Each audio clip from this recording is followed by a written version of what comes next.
día de hoy, jueves 24 de enero, con el tema artritis reumatoide, a cargo del doctor Mijail Cornejo, jefe del Servicio de Inmunorreumatología del Hospital Nacional Arzobispo Loaiza. Quisiera recordarles que cualquier pregunta, duda o consulta pueden hacerlas llegar mediante el chat en cualquier momento de la exposición, las cuales serán respondidas al término de la misma. Doctor Cornejo, un gusto tenerlo con nosotros. Quedamos atentos a su presentación. Muy buenos días. Un gusto también para mí poder comunicarme con todos los colegas y trabajadores de salud. Tranquilos para esta presentación.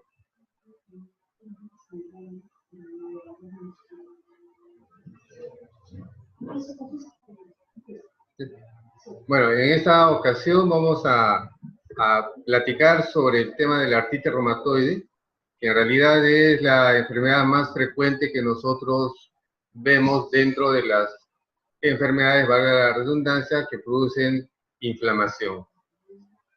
Dentro de las características, o si de alguna forma queremos definir qué es la artritis reumatoide, lo primero que tenemos que decir que es una enfermedad autoinmune. Esto quiere decir que nuestro sistema inmunológico, que sirve para defendernos de las infecciones, por causas todavía no bien precisadas, comienzan a producir daño a nuestro propio cuerpo. Asimismo, otra característica de esta enfermedad es propiamente que es un problema crónico. Del momento que se hace el diagnóstico en adelante, el paciente va a sufrir la enfermedad. ¿Qué va a caracterizar a esta enfermedad? Es la inflamación. Es un proceso inflamatorio sistémico, y ese término hay que tenerlo muy presente, la palabra sistémico. Lamentablemente muchas veces se piensa que solamente es un problema de inflamación de las articulaciones, pero al ser sistémico, en realidad todo el endotelio y otros órganos también son afectados. Los autoanticuerpos básicamente son de dos tipos, uno que es el factor reumatoide, que es el que más se conoce, y el segundo son los anticuerpos antipéptidos citrulina. Dentro de las características clínicas, el órgano blanco de la enfermedad va a ser la membrana sinovial. Entonces acá vamos a tener una sinovitis persistente, y producto de esta sinovitis persistente tenemos la destrucción de la articulación. Como podemos ver en esta gráfica, esta es una articulación normal, con los componentes que es el componente óseo, el cartílago acá en celeste, en rosado fucsia tenemos a la membrana sinovial y en azul el líquido sinovial. Entonces, cuando hay un problema de artritis reumatoide, el órgano o el tejido blanco va a ser la membrana sinovial, que en la otra lámina la vemos de color rojo. Esta membrana es la que se va a inflamar y precisamente va a producir un daño y una destrucción a nivel de la unión con el cartílago, produciendo destrucción del cartílago y el hueso. ¿Cómo se traduce esa destrucción? Fundamentalmente por la disminución del espacio y en el tiempo la pérdida de la capacidad de movimiento de la articulación. Y por otra parte, la pérdida de hueso, y es lo que clásicamente se conoce como la osteoporosis yuxtaarticular.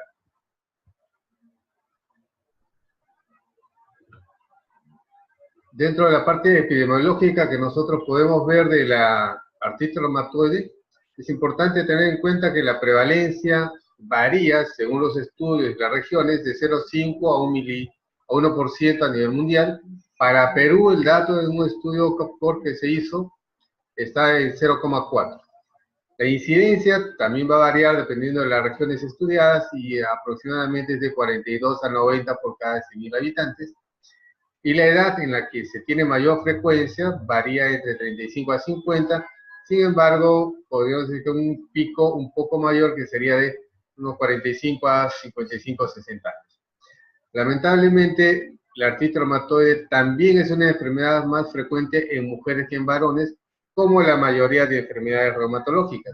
Y la proporción en este caso es de 2 a 3 mujeres por un varón. Y como les había mencionado, este es un problema sistémico. Por consiguiente, también debemos de buscar la posibilidad de manifestaciones o compromiso extraarticular. Y esto se ve aproximadamente en un 30% de los pacientes. Como este es un problema que afecta a la persona en sus actividades en general y tiene un componente sistémico, pues lo que va a hacer también es alterar dos cosas muy importantes para todos nuestros pacientes. Va a tener un impacto sobre la calidad de vida del paciente, por lo cual este paciente va a tener dificultad para realizar sus actividades, y la misma enfermedad va a traducir eso en un incremento de la mortalidad. Obviamente, si tenemos un impacto en la calidad de vida y en la mortalidad, eso va a tener un impacto en el problema económico de la familia o de la sociedad. Recordemos que muchas veces una persona enferma prácticamente obliga a que un miembro de esa familia trabaje menos horas o deje de trabajar en algunos casos. Acá tenemos un cuadro donde se ve la incidencia. En negro están las mujeres y en gris más abajo están los varones. Veamos que en el cuadro de las mujeres aproximadamente entre los 30 a 40, en ese rango, digamos 35 años, comienza a incrementarse la incidencia de artritis reumatoide con una curva ascendente, teniendo su mayor pico alrededor de los 55 años y llegando hasta los 75 años en promedio y luego declina. Y por otra parte tenemos la curva de los varones, que también comienza a subir aproximadamente a los 45 años, o sea, como unos 10 años después que las mujeres, va subiendo y su pico se da igualmente entre los 65 años hasta los 75. La diferencia entre mujeres en la parte superior y varones está dada por la proporción 2 o 3 a 1 que había mencionado. Pero vean que ambos géneros tienen una curva muy similar en el tiempo. Habíamos comentado también sobre el problema de la mortalidad. Y acá podemos ver en la gráfica que los años posteriores al diagnóstico de la artritis reumatoide, cómo va bajando la expectativa de vida. En la parte inferior tenemos a los pacientes con artritis reumatoide que disminuyen de un 100% de años que podrían vivir aproximadamente un 40%. Mientras que las personas que no tienen artritis reumatoide, su curva de mortalidad es similar a la población general. Este es un dato muy importante que últimamente se está tomando en cuenta porque tiene un impacto socioeconómico en la población. Si queremos ir a la parte de la etiopatogenia, lo que generalmente nos preguntan los pacientes, y doctor, ¿por qué tengo eso? ¿Qué pasó? Pues la realidad no hay una respuesta certera. Sin embargo, sí se han identificado algunos componentes. En la parte que estamos señalando existen los factores genéticos, los cuales fundamentalmente van a estar dados por algunas moléculas que son el HLA, el receptor T y las globulinas. Dentro de los factores ambientales se postulan teorías. Una es la infecciosa, básicamente en relación a lo que son virus. El tabaquismo sí está bastante especificado y es uno de los grandes componentes del proceso de citrulinización y que posteriormente va a dar como consecuencia la presencia o la formación de anticuerpos antipéptidos citrulinados. El estrés también está bien documentado y no solo en artritis reumatoide, sino en muchas otras enfermedades de componente autoinmune y otros factores todavía no bien descritos. De otra parte, hay factores asociados y en estos el aporte hormonal jugaría un rol importante, básicamente lo que son los estrógenos, y de ahí la mayor prevalencia en mujeres que en varones.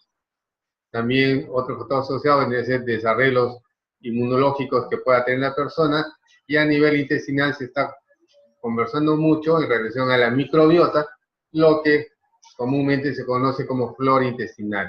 Un desarreglo, una desproporción a nivel de la microbiota podría estimular el gatillamiento del HLA, los receptores, más la suma del factor infeccioso y desarrolla todo el problema inflamatorio. Acá podemos ver un modelo en 3 fases de la artritis reumatoide y la presencia de anticuerpos antidisciplinados. Tenemos en la primera parte una persona que, bueno, tiene el hábito de fumar.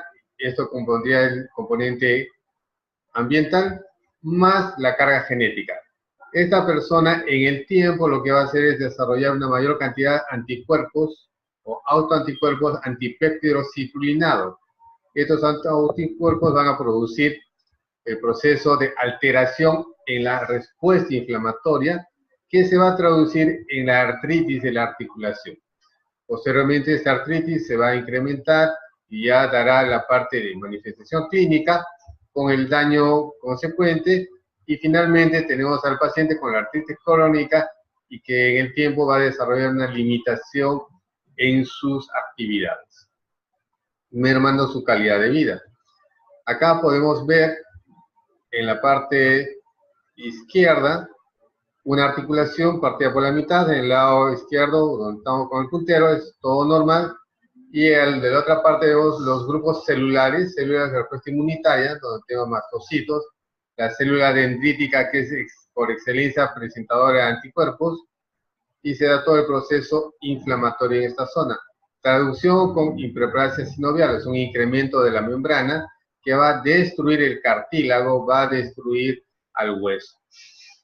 También hay un incremento de la formación de nuevos vasos, producto de la inflamación.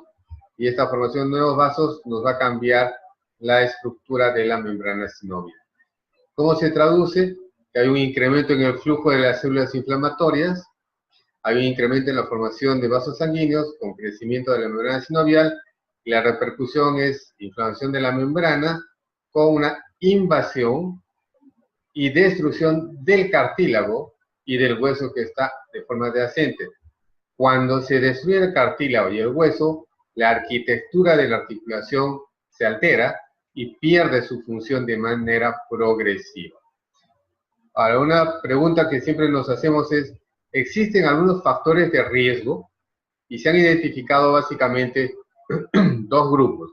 Los factores genéticos, donde tenemos a la cabeza la presencia de anticuerpos, el HLA, el antígeno de histocompatibilidad humana del tipo 2, la teoría del epítope compartido y los polimorfismos que no están relacionados con el HLA. Y de otra parte están los factores ambientales, fundamentalmente el tabaquismo, la enfermedad periodontal, y acá sí debemos tener darle mucha importancia a una adecuada salud oral. El cepillado de los dientes, el uso de hilo dental y el chequeo periódico con el odontólogo es importante en una persona sana, y con mayor razón en una persona que ya tiene artritis reumatoide. La alteración de la microbiota, y en este punto, por ejemplo, algo que se ha visto que afecta a la microbiota es el consumo de antibióticos. Pues si una persona, por ejemplo, tiene una fiebre intestinal, una tifoidea, ¿va a requerir antibióticos? Sí, se los tenemos que dar también. Pero debemos saber que la alteración en la recuperación de la flora microbiana, ahora conocida como microbiota, puede demorar hasta 8 meses. Y eso podría tener una repercusión en estimular al HLA y desarrollar el proceso inflamatorio. La obesidad también es un factor importante, y no porque sea un factor mecánico, sino las células, los adipocitos, también producen sustancias proinflamatorias. Si por un lado hemos visto esos factores, por otra parte veremos los factores de riesgo para severidad. Como dice, doctor, ¿y cómo me va a ir? Bueno, entonces analicemos con qué viene el paciente para decir si este paciente va a tener una enfermedad agresiva o va a tener una enfermedad de relativa fácil control. La progresión radiográfica temprana. Nosotros, como rutina, a los pacientes con artritis reumatoide les solicitamos una radiografía de manos comparativa. Y si tenemos daño articular y un corto tiempo de enfermedad, pues es un factor de riesgo para severidad. La presencia del factor reumatoide. A los pacientes con artritis reumatoide, dentro del estudio se les solicita la prueba de factor reumatoide por la técnica de látex. Y si encontramos un valor que sea 3 veces el tope para arriba, estamos hablando de un factor importante que nos marca un mal pronóstico. Asociado a esto también es el anticuerpo antipéptido citrulinado. Tan solo su presencia ya nos marca un factor de severidad de mal pronóstico, y si el valor de ese antipéptido citrulinado es muy alto, con mayor razón. La presencia de la velocidad de eritrosedimentación y la proteína C reactiva a valores muy altos a un inicio, y si se mantienen de forma permanente, también nos están marcando un factor de severidad. Un recuento articular elevado. Si nosotros tenemos un paciente con 24, 25 articulaciones inflamadas o más, pues el pronóstico va a ser malo. Y si tuviésemos la opción de hacer los estudios genéticos, la presencia del HLA de RBI1 04 o de R24 también nos va a marcar un factor de mal pronóstico. Entonces, como podemos ver, al alcance de nuestras manos está el examen articular. Hacemos un buen recuento de cuántas articulaciones dolorosas e inflamadas tiene el paciente y ya podremos tener una noción. Las pruebas de velocidad de sedimentación en la mayoría de establecimientos de salud se puede realizar y la proteína C reactiva. En realidad no son pruebas onerosas y actualmente sí las tiene disponible. El factor reumatoide es una prueba ampliamente difundida que también es económica y se podría realizar. El péptido anticitrulinado sí no está muy difundido, sin embargo cada vez hay más establecimientos estatales y también particulares que lo realizan. Y la progresión radiográfica, de ahí es la importancia de tomar una radiografía al inicio y progresivamente ir haciendo pruebas de comparación. Se recomienda que más o menos a los 12 meses podría hacerse un control. Lo cardinal o lo fundamental o por lo que vienen los pacientes a la consulta es por lo que vemos esta señora, un rostro compungido, pues es dolor. El 90% o más de los pacientes que llegan a la consulta de reumatología en general vienen adoleciendo de algún tipo de dolor y en artritis reumatoide estaríamos bordeando un porcentaje similar. Por ello es muy importante que nosotros podamos diferenciar lo que vendría a ser un dolor inflamatorio, que es lo típico de la artritis reumatoide, de un dolor no inflamatorio, que es lo característico de otra enfermedad que muchas veces se confunde, que es la artrosis. Entonces, la etiología más común para el dolor inflamatorio son enfermedades inflamatorias, en este caso sería artritis reumatoide, y el dolor mecánico, la artrosis como ejemplo. ¿Qué pasa con la actividad física? Y es algo que nosotros podemos preguntar al paciente y también evaluar en la consulta. Mejoran con la movilidad. O sea, la actividad física hace que el dolor inflamatorio disminuya. Sin embargo, el dolor mecánico suele empeorar. Al reposo, en el dolor inflamatorio aumentan las molestias y el dolor mecánico disminuye. La rigidez matutina en el dolor inflamatorio usualmente es alrededor de 1 hora o más y en el dolor mecánico está alrededor de los 30 minutos. Cansancio. Cuando hay un problema inflamatorio, recuerden que este es un problema sistémico, es frecuente. El dolor mecánico es mínimo. Síntomas sistémicos en el dolor inflamatorio como artritis reumatoide frecuente, dolor mecánico como artrosis ausente. Mejora con los corticoides, ese es un problema netamente inflamatorio. Va a mejorar de forma importante. El dolor mecánico no. Entonces, teniendo este cuadro de comparación, cuando nosotros estamos frente a un paciente que viene por dolor y vamos a sospechar de un dolor inflamatorio, nos va a ayudar bastante. ¿Y qué es lo que primero hacemos? Evaluamos a la inspección, vemos a nuestro paciente y en las articulaciones veremos si hay un incremento de volumen de las mismas, limitación al movimiento, la presencia o no de lesiones cutáneas, porque recordemos, una vez más, es una enfermedad con componente sistémico, la deformación de las articulaciones y la atrofia muscular, que esto nos está ya hablando de problemas de cronicidad, la posición del cuerpo, porque el paciente usualmente va a buscar una posición antálgica que le calme o le disminuya el dolor, y la alteración en la marcha. Si bien las manos y muñecas son las más afectadas, también tobillos y pies se van a afectar. Y esto puede ser, inclusive en algunos pacientes, el punto de inicio de la enfermedad. Bueno, vamos al cuadro clínico y acá encontramos la imagen de una mano con poliartritis, varias articulaciones inflamadas con incremento de volumen de forma bilateral y simétrica. Eso es lo típico. Cuando pasamos a la radiografía de control, vemos precisamente que hay un incremento de volumen de las partes blandas y una disminución del espacio articular. Podríamos decir, en este caso, que estamos frente a una paciente con una artritis reumatoide temprana. Eso quiere decir con poco tiempo de evolución. Y es la primera pregunta que nos tenemos que hacer cuando estamos frente a un paciente con artritis reumatoide. ¿Estamos frente a un paciente con artritis reumatoide temprana? ¿Sí o no? La pregunta es sumamente importante porque si la respuesta es sí, tenemos que aplicar el otro principio que nosotros trabajamos, que se llama la ventana de oportunidad terapéutica, que vendrían a ser los primeros 2 años desde el inicio de los síntomas. ¿Por qué es importante? Porque los resultados de los diferentes tratamientos van a ser mucho mejores, a diferencia de que podamos iniciarlos posterior a los 2 años.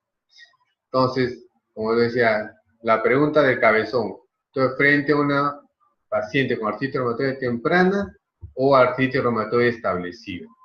Esto me va a marcar manejo del paciente, me va a marcar pronóstico del paciente. Como habíamos mencionado, es una artropatía inflamatoria. ¿Y cuál es la característica?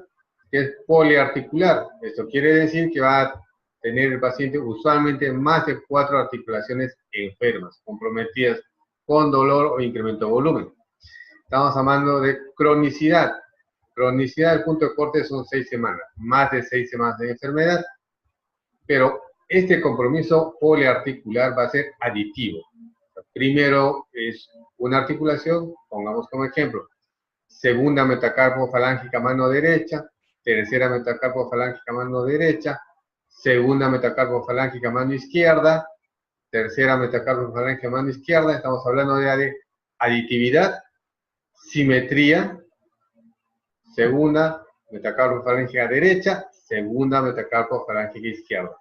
Bilateralidad, en mi cuerpo derecho, en mi cuerpo izquierdo. Y en el tiempo podrá llegar a ser deformante o erosiva. Entonces, esto al interrogatorio y al examen nos va a ayudar bastante. Y acá tenemos una gráfica de cuáles son las articulaciones más afectadas en frecuencia.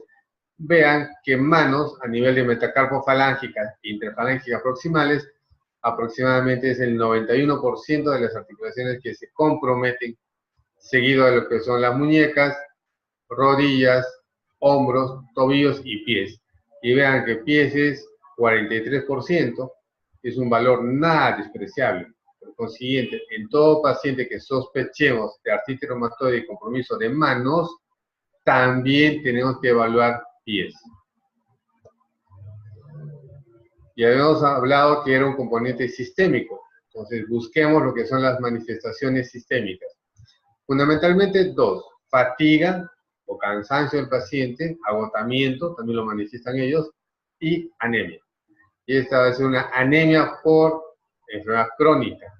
Que tenemos en estos pacientes es que la ferritina va a ser secuestrada. Al ser secuestrada la ferritina, pues se va a producir la anemia. ¿Quién es el responsable que la ferritina sea secuestrada en los macrófagos? La interleuquina 6. Por otra parte, hay otros órganos. A nivel de pulmón, los pacientes pueden desarrollar fibrosis pulmonar. A nivel de piel, desarrollar lo que es la vasculitis o los nódulos reumatoides. A nivel ocular, los pacientes desarrollan epiescleritis o escleritis.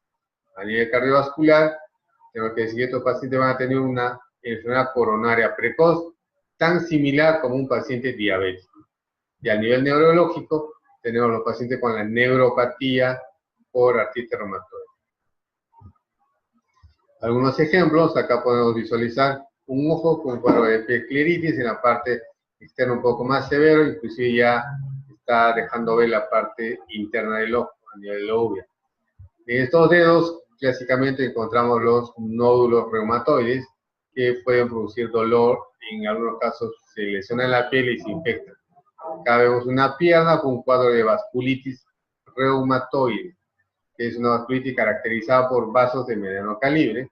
Y acá también podemos ver los codos con nódulos reumatoides. Usualmente los nódulos reumatoides se van a presentar en zonas de fricción, y las más frecuentes son codos, dedos, tobillos y rodillas. Veamos comparativamente 3 etapas.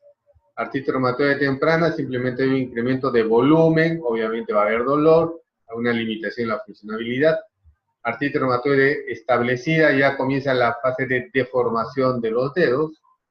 Acá hay una hiperextensión, y de esta forma igual, que hablaríamos de un dedo en cuello de cisne.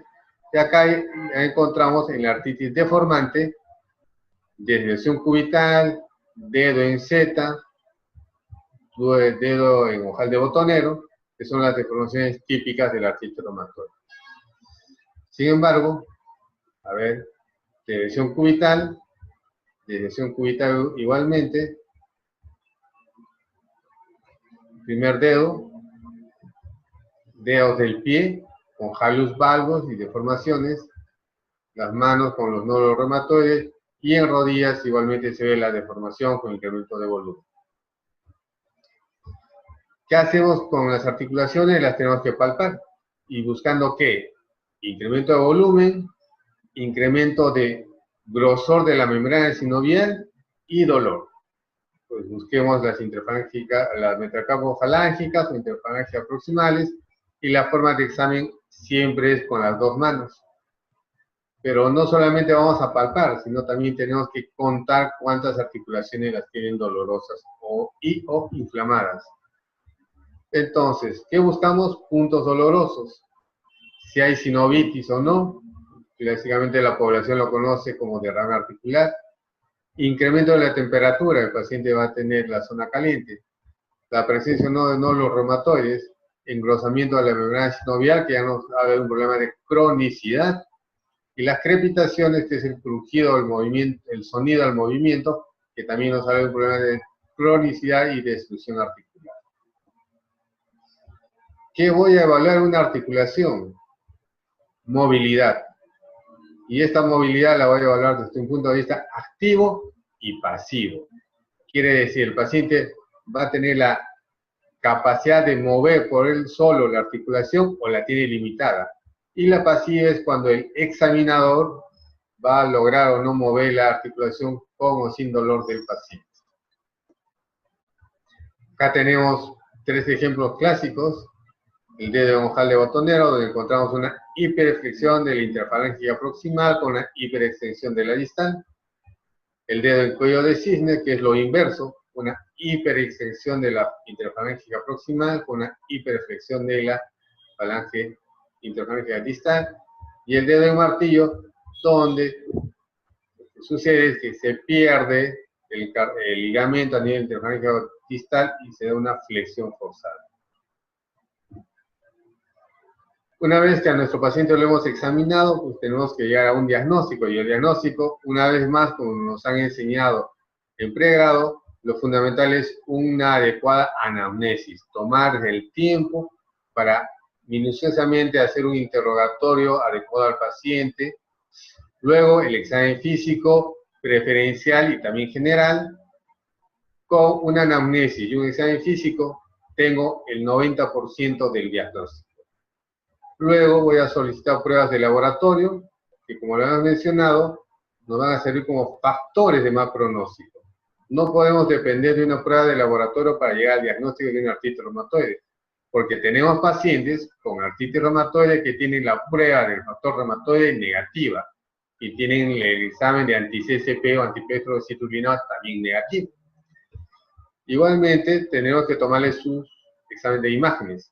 Lo que se tiene más a la mano es la radiografía, pero recordemos que las manifestaciones radiográficas se van a ver en el tiempo.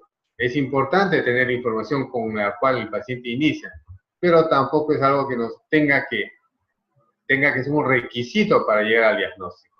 Nuestro diagnóstico, repito una vez más, lo debemos hacer o procurar que así sea, con una buena anamnesis y un examen físico adecuado. En los años, los reumatólogos a nivel mundial fueron creando lo que le llaman los criterios de clasificación, que en algunos casos nos ayudan a ordenarnos y llegar a un diagnóstico. ¿Y por qué se llaman criterios de clasificación?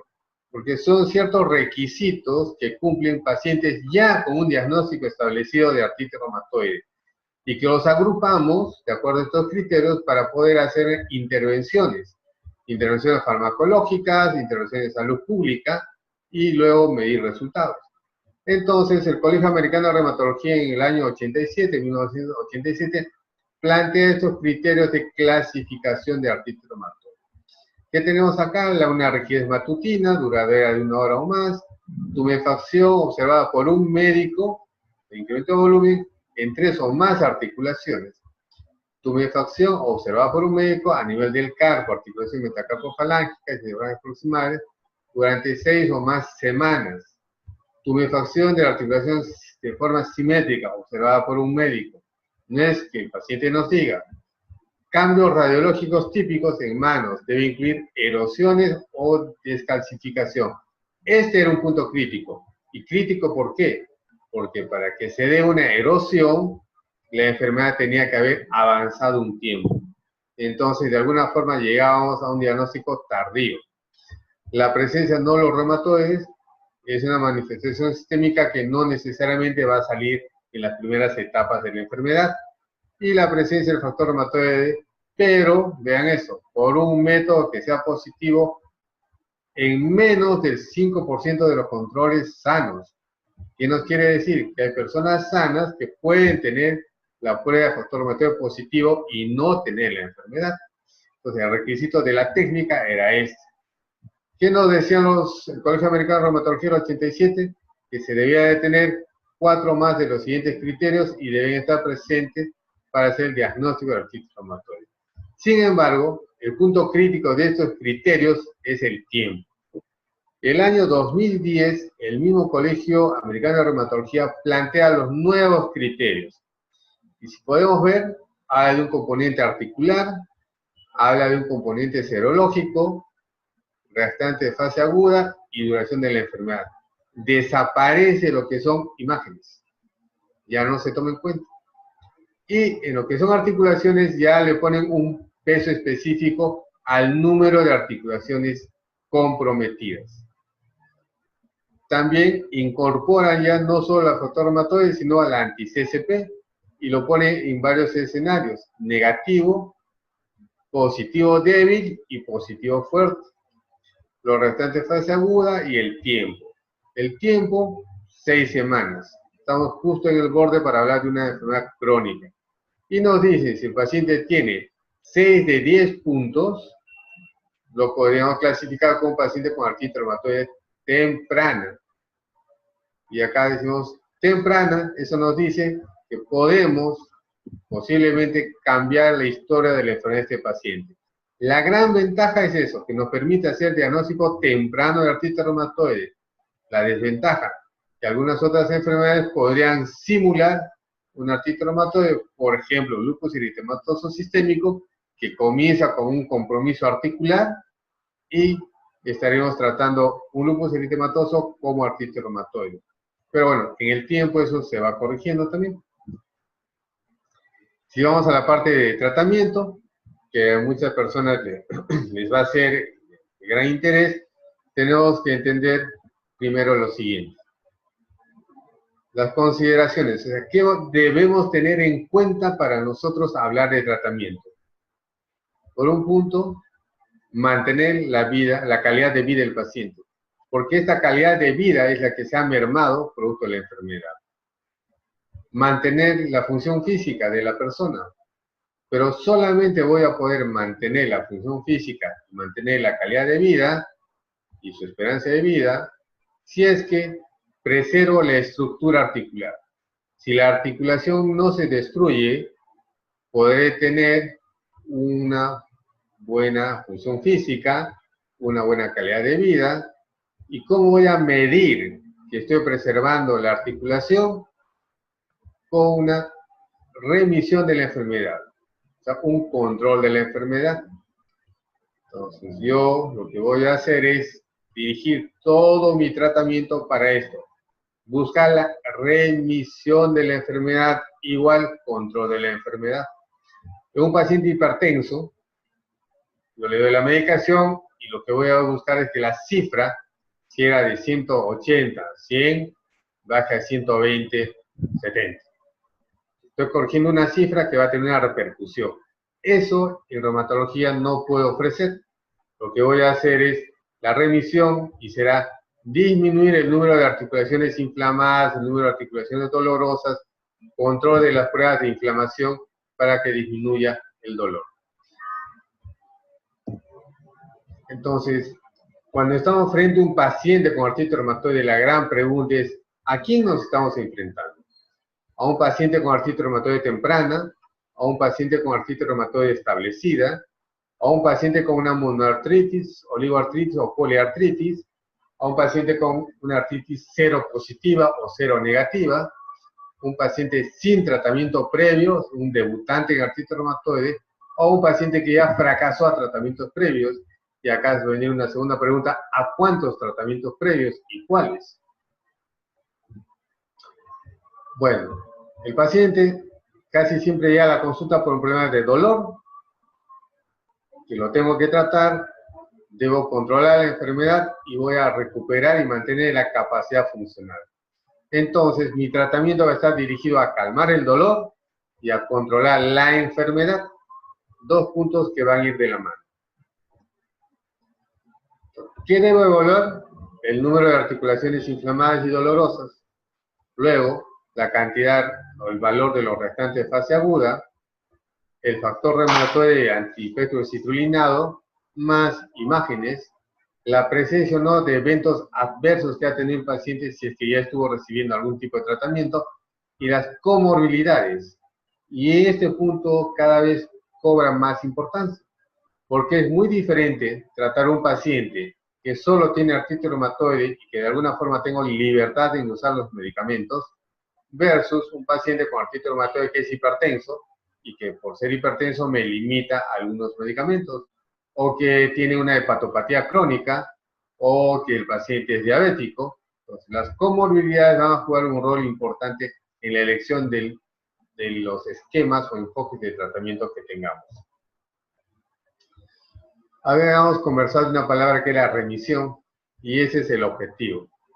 Y hay algunos instrumentos de clinimetría que se han creado para medir si estamos logrando la remisión o estamos lejos de ella. Estamos hablando de un DAS28, que es el score de actividad de la enfermedad, que va al recuento de 28 articulaciones. El SLEDAI, el índice de medición de actividad de la enfermedad, y el SLEDAI de forma similar. La diferencia entre DAS28, SLEDAI y SLEDAI es que SLEDAI no necesita pruebas de laboratorio. Entonces eso lo podríamos aplicar fácilmente en varios lugares. El DAS28 lo podemos hacer con proteína C reactiva o velocidad de eritrosedimentación, y el SLEDAI igualmente. Entonces los puntos de corte van a ser para decir remisión, que después de haber aplicado una fórmula, que usualmente ya la tenemos en el internet, el valor va a ser menor a 2,6 para DAS28, para SLEDAI menor a 3,3 y para SLEDAI menos 2,8. Esto quiere decir paciente controlado, absolutamente controlado. Y este objetivo lo podremos lograr por relativa facilidad en los pacientes con artritis reumatoide temprana. Sin embargo, si el paciente ya tiene una artritis reumatoide establecida, y es más, puede tener unos grados de formación articular, buscaremos una baja actividad. Este sería, como que dice, nuestro objetivo final. Y los valores son estos, de menor a 3, entre 3,6 y 2,6, entre 11 y 3,3, y entre 10 y 2,8. Si por otra parte el paciente está con una actividad moderada y voy a tener que tomar decisiones terapéuticas, pues acá están los valores de DAS28, entre 5,1 a 3,6, SLEDAI entre 26 y 11, y SLEDAI 22. Y una alta actividad es un paciente que prácticamente está postrado, son los valores de 5,1, mayor a 26, mayor a 22. Entonces, de alguna forma nosotros vamos a medir el éxito terapéutico en base a cualquiera de esos tres indicadores. Pero también el Colegio Americano de Reumatología planteó lo que se denomina ACR20, ACR50 y ACR70. Y esto significa que el paciente de la evaluación inicial mejoró en un 20%, en un 50%, en un 70% de los puntos en evaluación, que básicamente son articulaciones inflamadas, dolorosas, pruebas de laboratorio y la calificación del dolor por parte del paciente. Pero un nuevo esquema también nos plantea esto. Yo voy,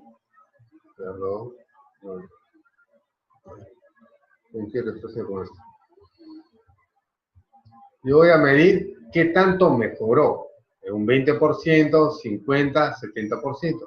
Sin embargo, estoy olvidando un grupo, es los no respondedores. Entonces, esta es una nueva forma de ver. Sí, evaluó el 20%, o sea, ¿cuántos respondieron un 20%? ¿Cuántos en un 50%? ¿Cuántos en un 70%? Podría ser hasta un 90% que se plantea. Pero ¿cuántos no respondieron en nada, absolutamente? Antes era un grupo olvidado. Ahora ya se ha tomado un punto más para plantear estrategia de tratamiento. ¿Qué miden esos criterios ACR20? Como les había dicho, la mejora de un 20% de ¿qué? De recuento de articulaciones dolorosas inflamadas y al menos 3 de los siguientes puntos.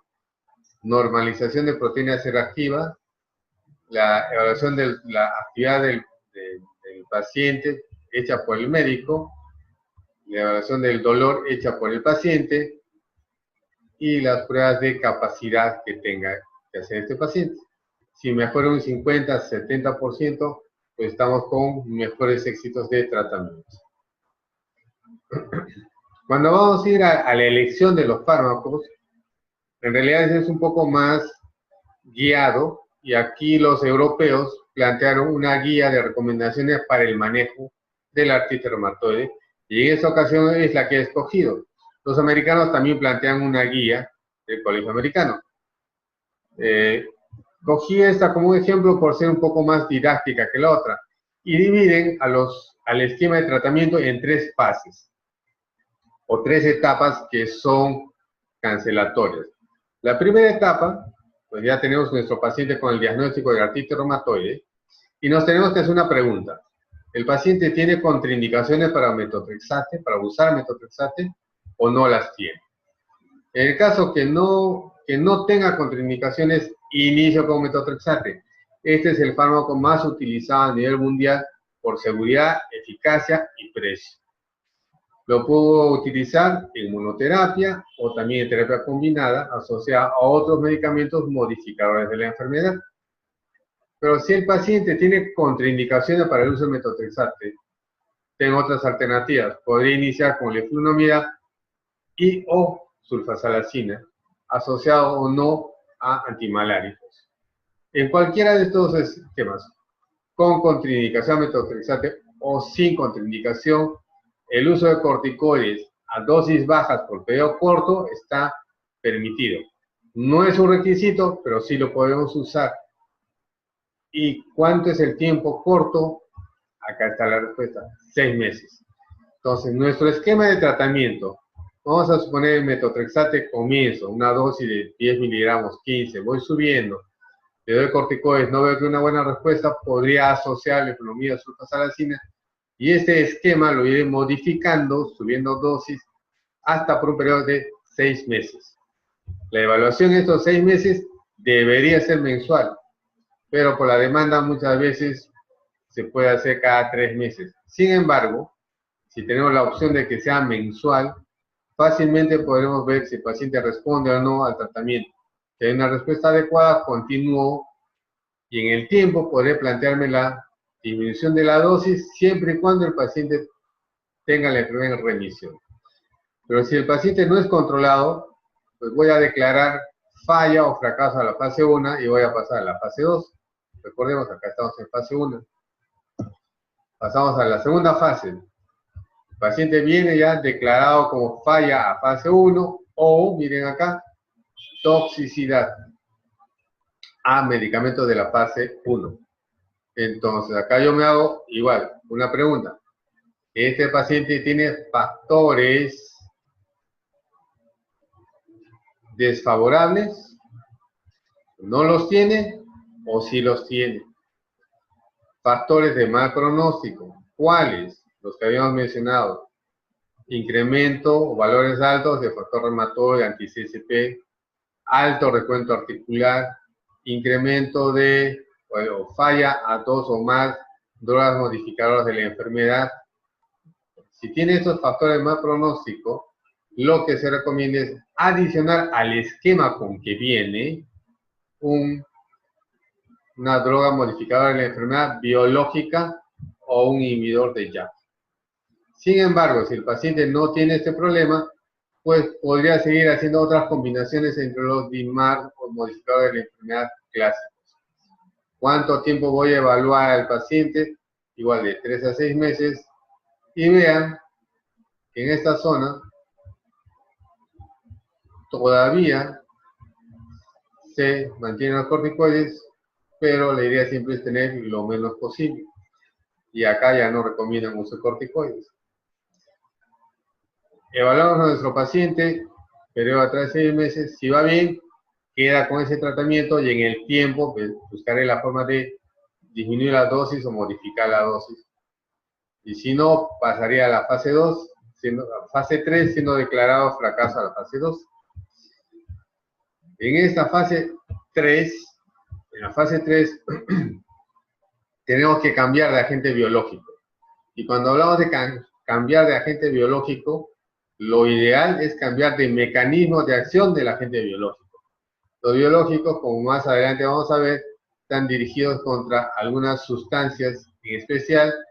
Entonces la idea es, si yo estoy luchando contra el factor de necrosis tumoral alfa, por ejemplo, debería buscar otro mecanismo de acción, un inhibidor de interleuquina 6 o coestimulación o CD28.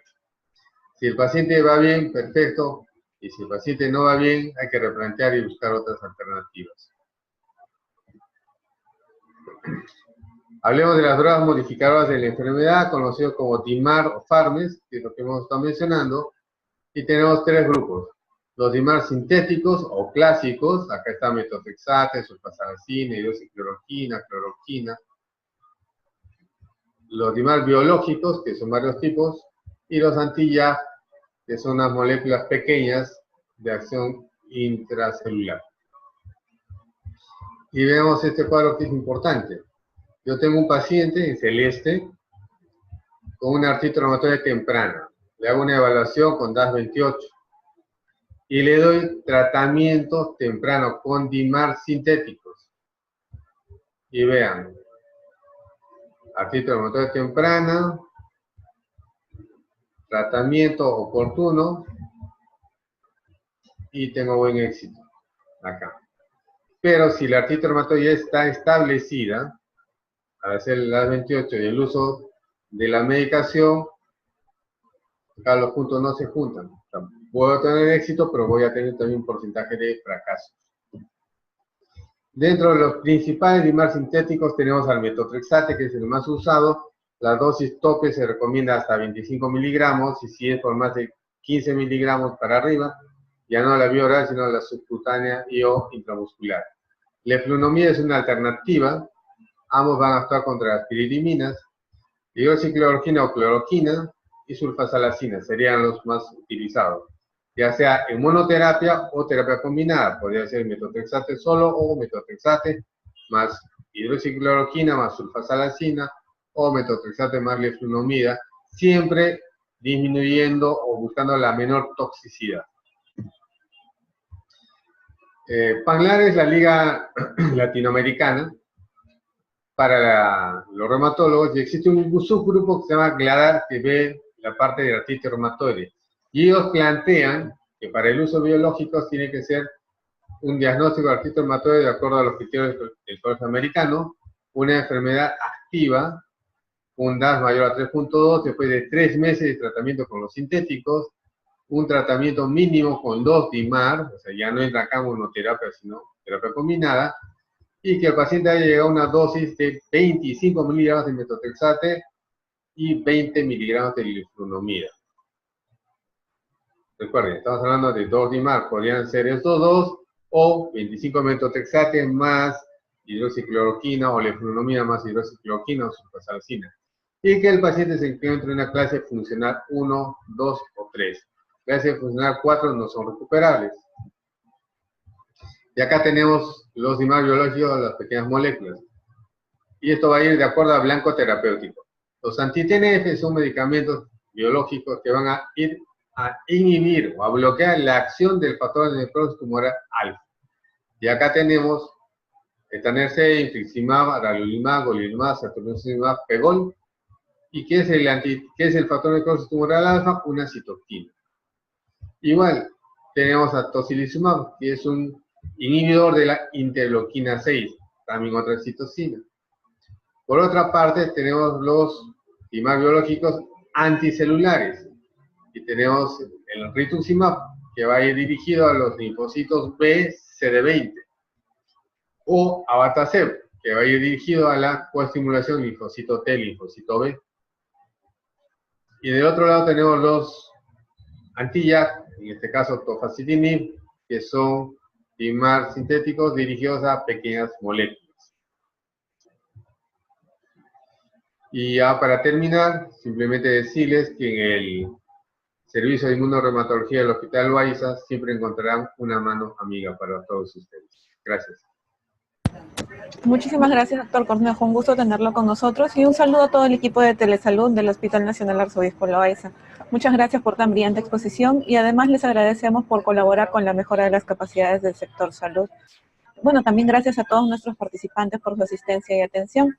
Y queremos también saludar y felicitar a los establecimientos conectados, al Centro de Salud Progreso, que se conecta desde Caraballo, al Centro de Salud San Marcos, que se conecta desde Pampas, a la Direza Ancash, a la Direza Tumbes, al Hospital Regional de Cajamarca, al Hospital de Sullana, al Instituto Regional de Enfermedades Neoplásicas, Dr. Luis Pinillos Ganosa, el IREN Norte de Trujillo La Libertad.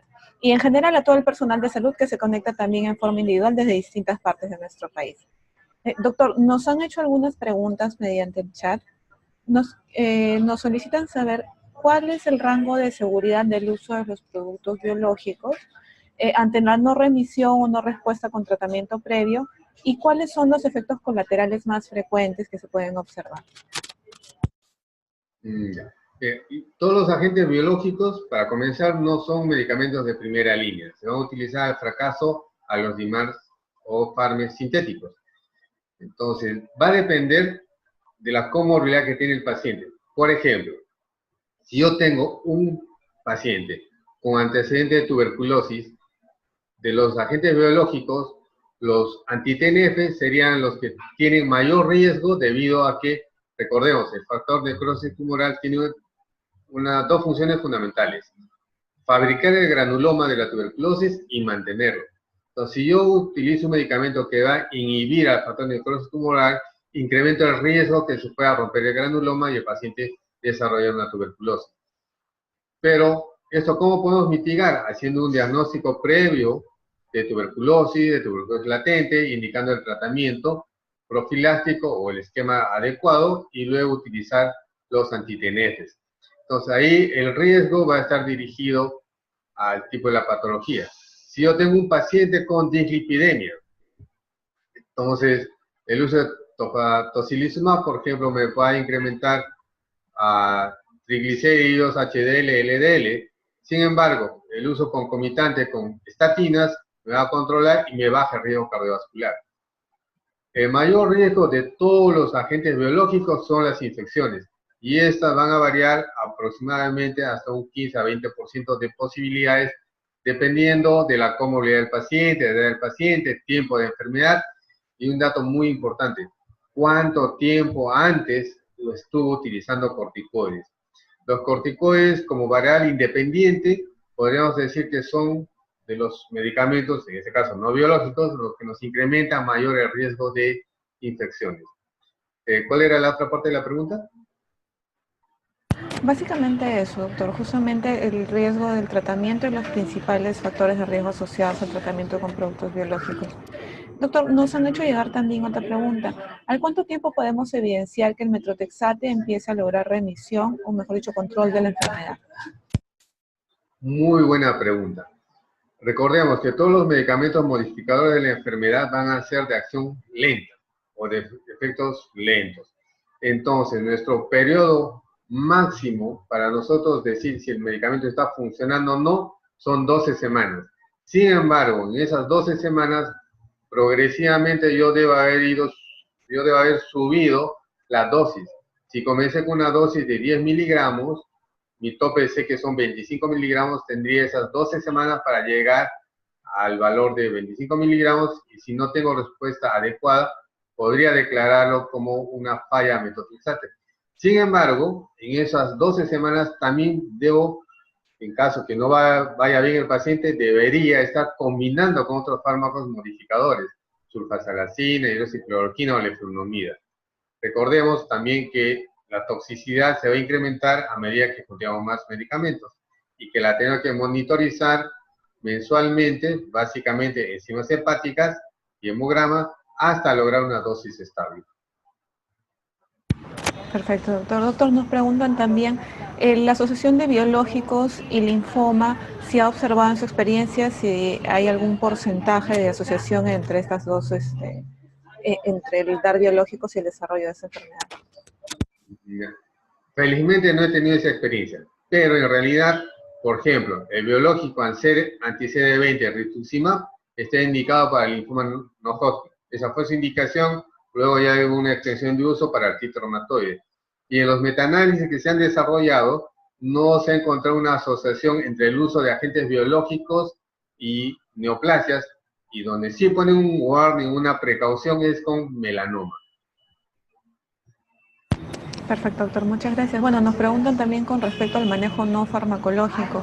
¿Qué inmunizaciones podrían estar recomendadas en estos pacientes? Si debemos variar la alimentación o no. Y cómo podemos prevenir la osteopenia y también la aparición de cataratas en estos pacientes con corticoterapia crónica. Ya. En relación a la vacunación, todo paciente que va a recibir medicamento inmunosupresor, metotrexate, dimar sintéticos o biológicos, debería ser vacunado previo al inicio de los tratamientos. En la vida real, eso no siempre sucede. Y las vacunaciones deben ser con virus, o mejor dicho, no podemos utilizar vacunas con virus vivos o virus vivos atenuados. Tienen que ser muertos o toxinas. Eso por un lado. Lo más frecuente pues, es para neumococo y para influenza, que en realidad también son las complicaciones que se dan con mayor intensidad. De otra parte, para las cataratas, lo fundamental es disminuir en tiempo y en dosis, e idealmente suspender el uso de corticoides, que son los causantes de las cataratas. En relación a la alimentación, no existe algo que diga tales alimentos no debe consumir. Sin embargo, si el paciente nota que algún alimento, como ellos mismos dicen, doctor, me cae mal, pues la indicación es que no lo consuman. De repente, podríamos decir que los pacientes que están usando fármacos hepatotóxicos como metotrexate deberían bajar el consumo de sustancias como grasa y esto, o evitar todo aquello que nos pueda inducir a un hígado graso. También es bajar el consumo de harinas.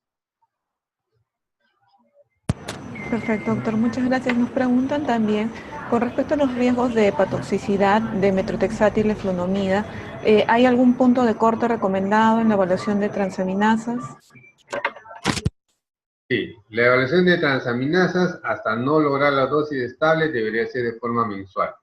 El punto de corte para utilizar metotrexate es hasta 25 miligramos por vía subcutánea. Entonces, como nosotros vamos a hacer, por ejemplo, iniciamos con 10 miligramos, no hay respuesta, subo a 12,5, no hay respuesta, subo a 15, pero cada vez que voy subiendo, voy dosando las transaminasas. ¿Cuánto de transaminasas yo me permito que pueda subir? Lo manejamos más o menos de forma similar a los productos para tuberculosis. El doble de transaminasas es un valor permitido, ya sea para leflunomida o para metotrexate. Y la asociación leflunomida-metotrexate, ambos son hepatotóxicos, el monitoreo tiene que ser más estrecho. Perfecto, doctor. Muchísimas gracias y muchísimas gracias también a todos nuestros participantes. En aras del tiempo, si hubieran más preguntas, las pueden remitir a infosalud@minsa.gov.pe, que nosotros gustosamente se las remitiremos a nuestro ponente. Doctor, muchas gracias nuevamente por su participación en las telecapacitaciones. Gracias a ustedes. Hasta luego. Gracias, doctor. Bueno, a todos nuestros participantes, no olviden suscribirse en el canal de YouTube de Telesalud Minsa, en donde esta y las demás telecapacitaciones son subidas constantemente. Al dar clic en la campanita, ustedes pueden recibir notificaciones constantes cuando las telecapacitaciones están siendo subidas en la plataforma. Bueno, nos vemos en las siguientes telecapacitaciones. Hasta luego.